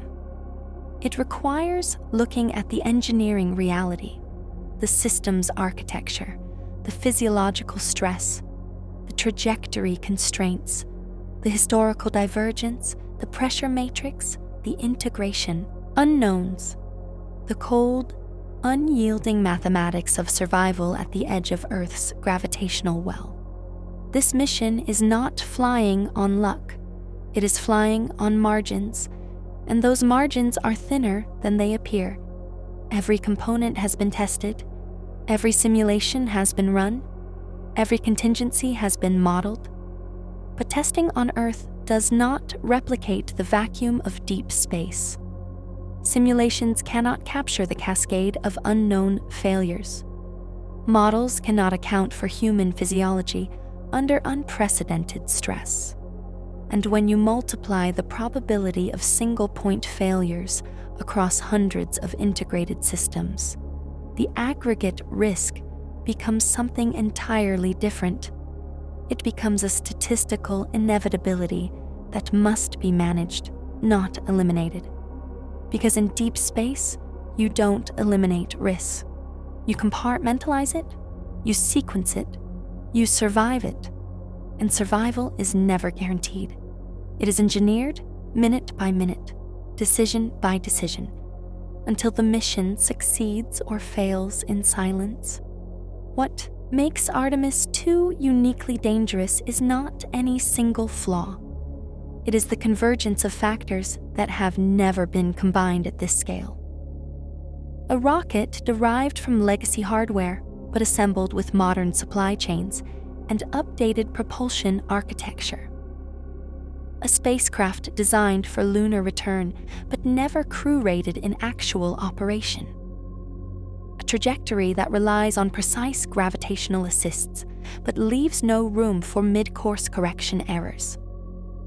A crew operating in microgravity, radiation exposure, and isolation while managing systems that have never been stress-tested with human lives on board.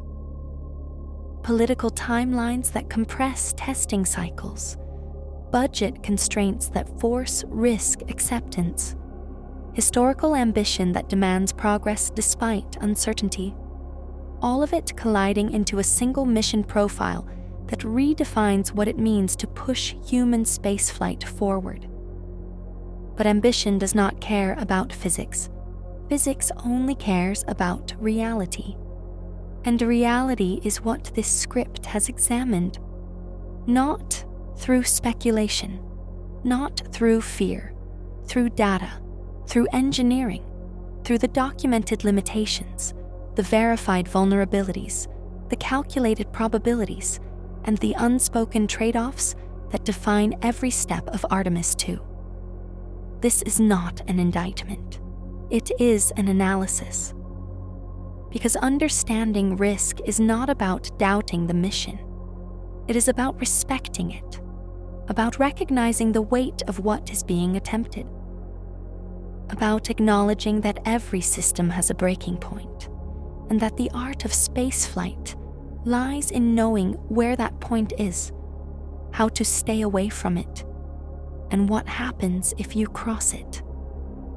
When you face the question of why this mission is the riskiest in history, don't look for a single flaw. Look at the architecture. Look at the integration. Look at the margins. Look at the math. Look at the convergence. Look at the unknowns. Look at the pressure. Look at the acceptance. Look at the preparation. Look at the calculation. Look at the honesty. And honesty will tell the story, not the timelines, not the politics, not the optimism, the math. And the math is clear. Artemis II carries unprecedented risk, not because it is poorly designed, because it is highly complex, because complexity demands precision, Because precision requires validation. Because validation requires flight.